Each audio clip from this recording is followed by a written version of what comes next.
الحمد لله رب العالمين. الحمد لله نحمده ونستعينه ونستغفره ونستهديه ونعوذ بالله من شرور أنفسنا ومن سيئات أعمالنا. من يهدي الله فلا مضل له ومن يضلل فلا هادي له، والصلاة والسلام على حبيب قلوبنا وشفيع ذنوبنا أبي القاسم محمد وعلى آل بيته الطيبين الطاهرين.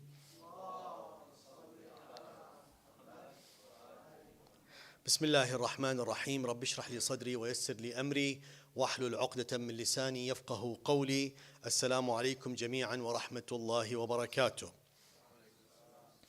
In our efforts in these blessed nights of the blessed month of Shahr Ramadan, we are attempting to learn from Al-Quran Al-Kareem, from the verses Allah Azza wa Jal revealed unto the Prophet Muhammad sallallahu alaihi wasallam, and it was brought forth to us and it was safeguarded and protected.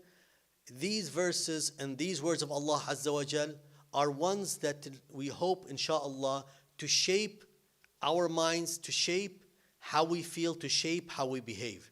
And if you notice, throughout the month, we have been trying to learn verse after verse and building a block of foundation to help us face different things, interpret different things in our lives through the lens of the Holy Quran.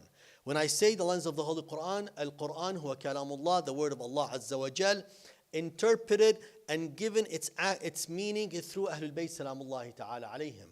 Al-Quran Al-Kareem, its power lies in the ideas that it carries. And as I mentioned, and I want to emphasize the connectedness of the ideas to each other as you build your mind, as you build your arsenal of ideas and principles that help you when you are about to face and interpret everything around you in the universe. Your ability to understand and to truly have an in-depth understanding of what's going on and how to interpret them through the lens of the Quran. The lens of the Quran has so much power, has so much depth. It's very broad. It encompasses everything. If you have the ability to read things through the lens of the Quran, it allows you to calibrate your response not only to the now, but to the future. It is not only short-term vision, it's not mid-term vision, it's also long-term vision. If you see, Allah Azza wa Jal in the Quran emphasizes when He says, خَالِدِينَ فِيهَا أَبَدًا, eternally their abode is in it, which means your planning, your mind planning according to the Quran is foreverness, is not just the right now. So whatever you do has implication. Whatever you do has an implication, even an atom worth. وَإِن تَكُ مِثْقَالُ ذَا, it's an atom worth. You'll have an effect, and you'll see the effect. Allah Azza wa Jal therefore is helping us, wants us to shape our minds with this broad thinking beyond even global. It's a universal thinking. See, a lot of time we want to have a national identity or a national view or a national outlook. Sometimes you want to be local. Sometimes you say, this is all I want to think about. I want to care about my family. I want to think, or even more, I want to think about myself.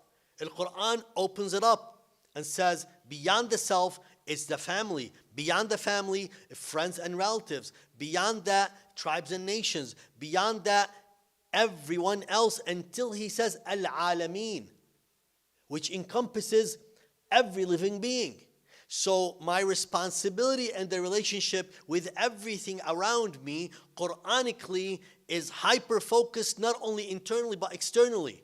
How I deal not only with living beings, not only with human beings, but also with any living being, which يُسَبِّحُ لِلَّهِ مَا فِي السَّمَاوَاتِ وَالْأَرْضِ. Everything glorifies Allah Azza wa Jal. So therefore, I have to know how to deal with and how to articulate my responses, my relationship with everything in the universe. Al-Quran Al-Kareem helps us understand this through the guidance of Ahlul Bayt alayhi salam that keep the Quran alive. And we are so unique amongst all faith-based groups that we have a living being we call the Imam, the Immaculate Al-Ma'soom, Sahib al-Asr wa Zaman alayhi salam. The power of our faith is based on what? That there are right now two immaculates. We have an infallible and immaculate. We have the Quran al-Kareem, there is no falsehood in it, and we have a life protecting it, Al-Imam Sahib al-Asr wa Zaman alayhi salam, which makes us continuously connected to a living being that is absolutely concerned and connected and defined as what? Khalifatullah fil ard. He is the one, the vicegerent of Allah Azza wa Jal on this earth. Khalas, period. من مات ولم يعرف إمامة زمانه. Whoever dies who does not know the Imam of his time, مات ميتة جاهلية. So here, if you see the beauty and the power of our faith is not, see, let me tell you one thing. We have a problem as individuals, as community. Inshallah, hopefully not any one of us here, but I doubt it. But what is the problem? Al-Quran al-Kareem is holy to us. We consider Al-Quran a holy book. صح ولا لا? But in what sense holy book? It's a holy book that we consider it sacred. But the cover, the print, the paper, right? So dare anyone touches it wrong. Dare anyone tries to insult it. The Quran, the paper, the copy, the print. The problem is, we don't take the principles and concepts as sacred. We take the copy and the print as sacred. So the sacredness of Al-Quran Al-Kareem here is limited to the physical copy of the Quran. And that's why we all have to have a copy of it in our houses. We try when we fear, when we have a problem, we try to hold it close to us. We try to bring it close to us. We try to hold it with us. We try sometimes to read it, to get some blessings. That's the limit of sacredness that we have to the Quran al-Kareem. But the real sacredness that Allah Azza wa Jal wants us to have in reference to the Quran is the sacredness of its principles in us, with us, how we take them. How is it that we translate the words of Allah Azza wa Jal in our lives so we become the actualization of these words in our lives? That's what sacredness is, the true sacredness is. When we have words of Allah Azza wa Jal, and when we have something so important like Kalamullah Azza wa Jal, how do we take it? How do we grasp it? How do we translate it? In these verses that we've been talking about in the past few nights, we have been talking about our enemy number one, that Allah Azza wa Jal forewarned us and said, listen, he is Aduwwun Mubin. And we said, the enemy, Allah Azza wa Jal showed us 5 things that he does. And we have in the text, bil hadith, 5 things we can do. Here is the enemy is going to attack us. The enemy is going to attack us. The enemy has one identity. The enemy has one focus. The enemy has one objective. He wants to obliterate us. He wants us to be lower than him. He wants us not to get what he lost, period. So his priority is to destroy our priority. Our salvation is a loss for him. So what he wants to do is for us to lose the way. So therefore, when Allah Azza wa Jal says, Bismillah ar-Rahman ar-Rahim, وَلَأُضِلَّنَّهُمْ وَلَأُمَنِّيَنَّهُمْ 1, 2. أُضِلَّنَّهُمْ. 2 is what? أُمَنِّيَنَّهُمْ. وَلَآمُرَنَّهُمْ فَلَيُبَتِّكُنَّ آذَانَ الْأَنْعَامِ. That's number 3. وَلَآمُرَنَّهُمْ فَلَيُغَيِّرُنَّ خَلْقَ اللَّهِ. That's 4. وَمَنْ يَتَّخِذِ الشَّيْطَانَ وَلِيًّا مِّن دُونِ اللَّهِ فَقَدْ خَسِرَ خُسْرَانًا مُبِينًا. Did he stop at the 4? No. He says, Allah Azza wa Jal, يَعِدُهُمْ وَيُمَنِّيهِمْ وَمَا يَعِدُهُمُ الشَّيْطَانُ إِلَّا غُرُورًا. So there are 6 things Allah Azza wa Jal talks about and says about Iblis and his soldiers. First, لَأُضِلَّنَّهُمْ. I will lead them astray. وَلَأُمَنِّيَنَّهُمْ. I will give them false hopes, and then I'll prompt them to slit the ears of cattle. It's an act in Arabia they used to do as a form of going astray and idol worshipping. وَلَآمُرَنَّهُمْ فَلَيُغَيِّرُنَّ خَلْقَ اللَّهِ, and will prompt them to alter the creation of Allah Azza wa Jal. So far, these four. I need to understand, has shaitan influenced me in any of these four? But what's more important is those two. Which ones? When Allah says, يَعِدُهُمْ وَيُمَنِّيهِمْ, He makes them promises and He gives them false hopes. Assalamu alaikum. وَمَا يَعِدُهُمُ الشَّيْطَانُ إِلَّا غُرُورًا. And Satan does not promise them anything but غرورا. هاي الغرورة شنو يعني? We covered the other ones in the previous nights, but today يعدهم ويمنيهم. وما يعدهم الشيطان إلا غرورا. الشيطان has something he does. They say there is a narration, hadith, narrated from Imam al-Sadiq salamullahi ta'ala alayhi. He says that Iblis called upon all his followers.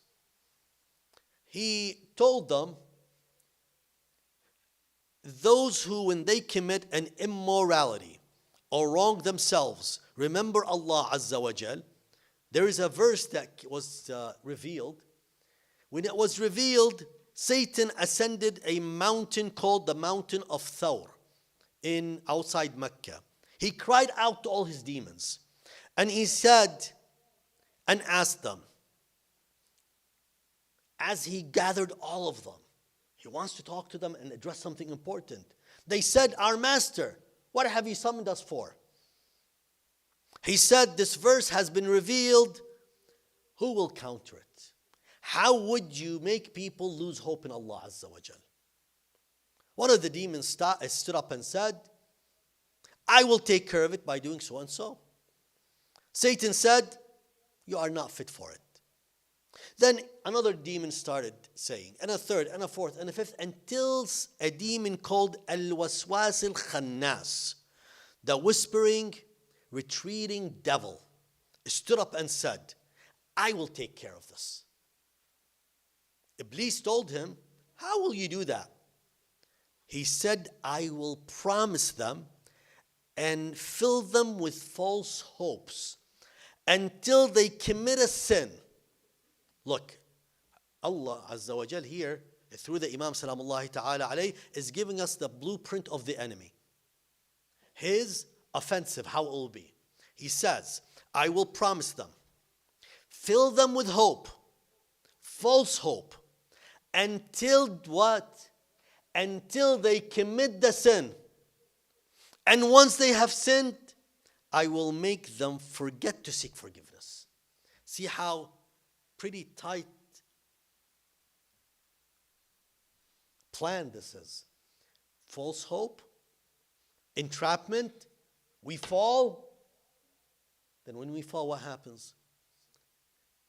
We sinned, and he makes us, see the follow-up, Satan and his followers, they're good at follow-up. How? They make sure we forget to seek forgiveness. What did Satan say?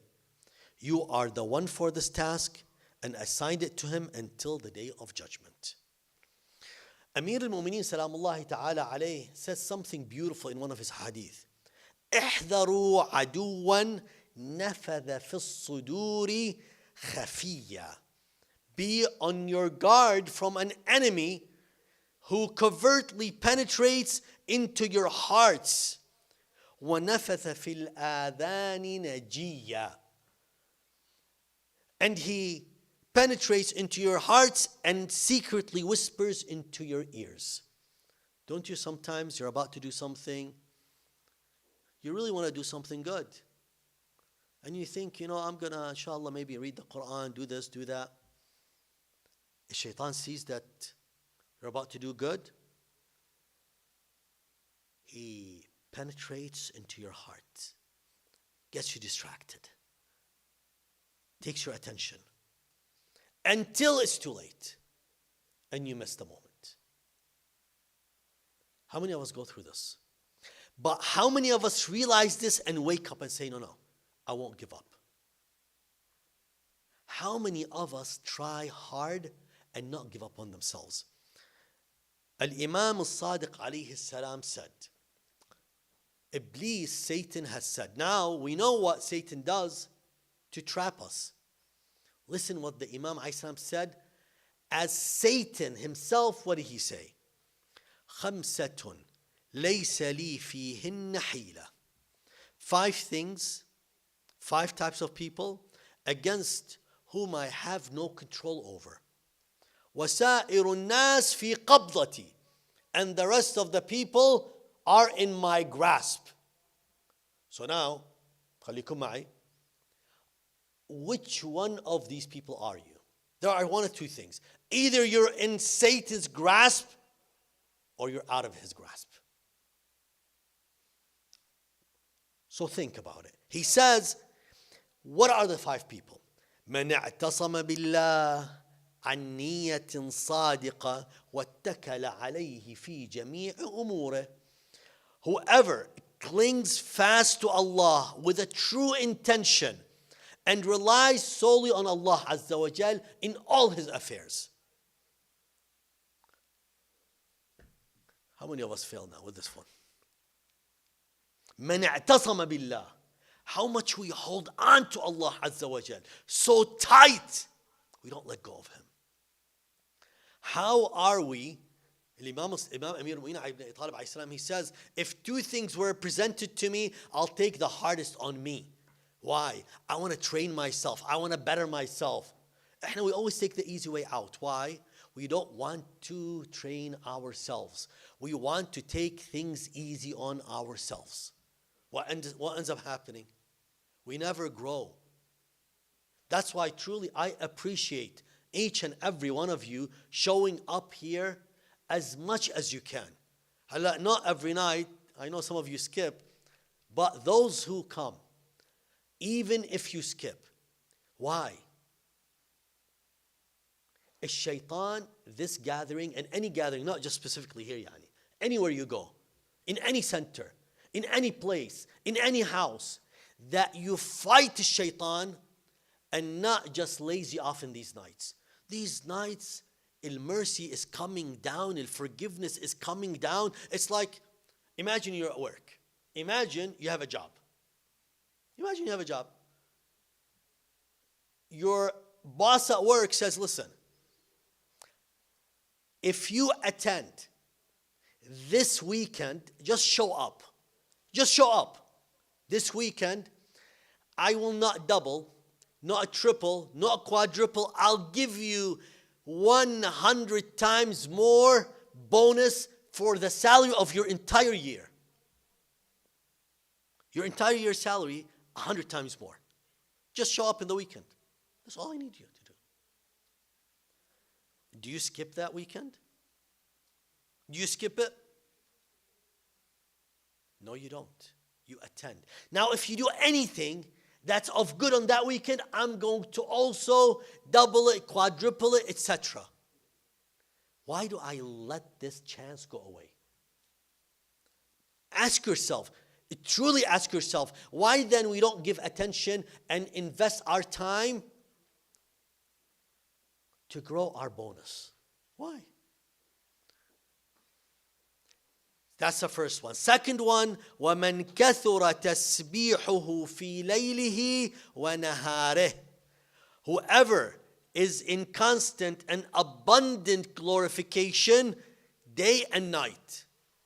ترى والله it's not hard. Subhanallah, alhamdulillah, subhanallah, alhamdulillah, alhamdulillah, alhamdulillah, Allahumma salli, alhamdulillah, shukrillah, alhamdulillah, subhanallah, la ilaha illallah. Just glorify Allah. And the best of all, Allahumma salli ala Muhammadin wa ali Muhammad. Allahumma salli. We have been given so many things. طيب, what does it stop you from doing that? طيب, you're sitting down doing nothing, saying nothing. Do it. So the first one, this is the second one. If you keep on doing it, you are out of the grasp of the shaitan.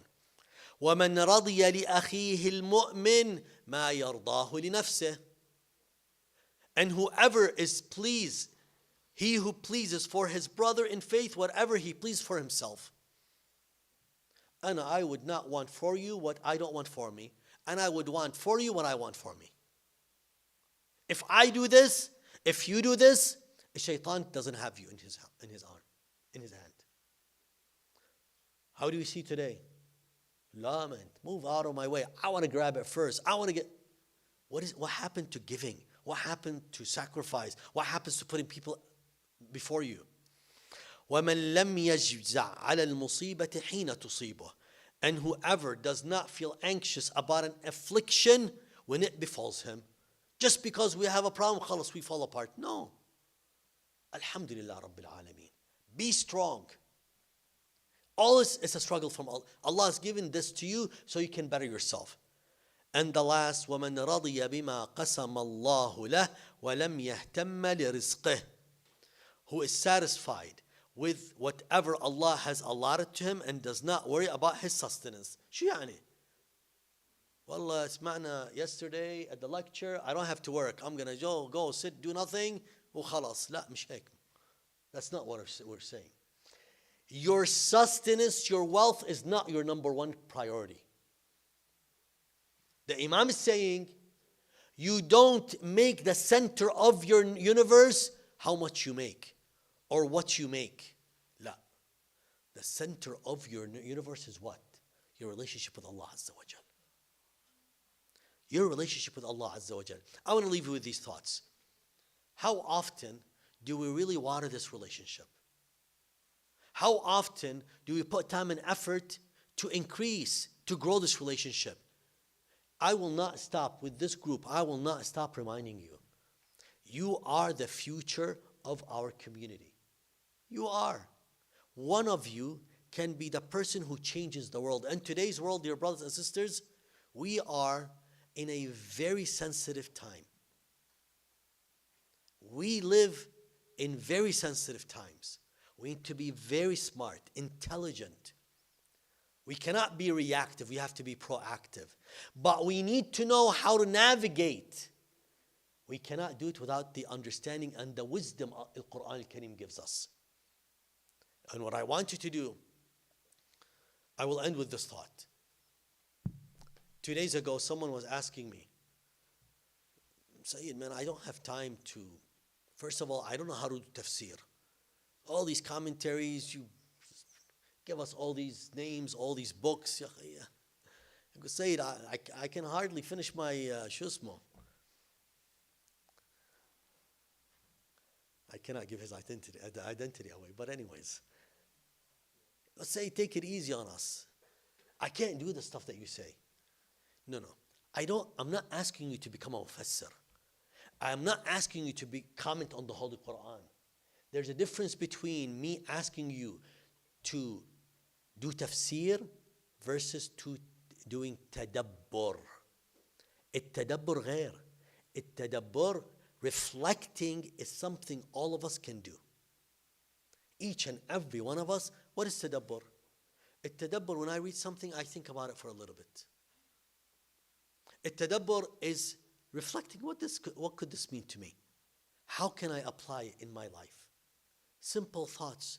التدبر is, I read a verse, لا يكلف الله نفسا إلا وسعها.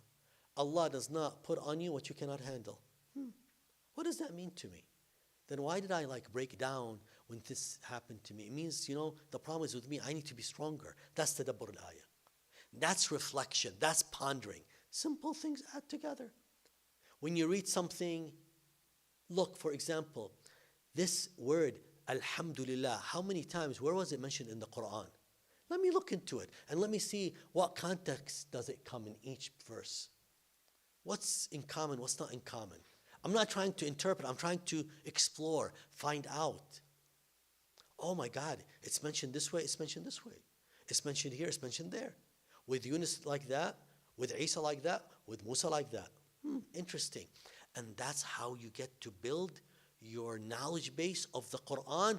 And then, you know what, I'm interested. Why this, why that? We go to the tafsir, authoritative books of commentary like مجمع البيان, like التبيان, like الأمثل, like الميزان, like نفحات القرآن, many, نفحات الرحمن, many of these. I pick it up, authentic, I read it, it could be this and that. Okay, now I learned. This is how learning takes place. I want you to do that. والحمد لله رب العالمين وصلى الله على سيدنا محمد وعلى آل بيته الطيبين الطاهرين.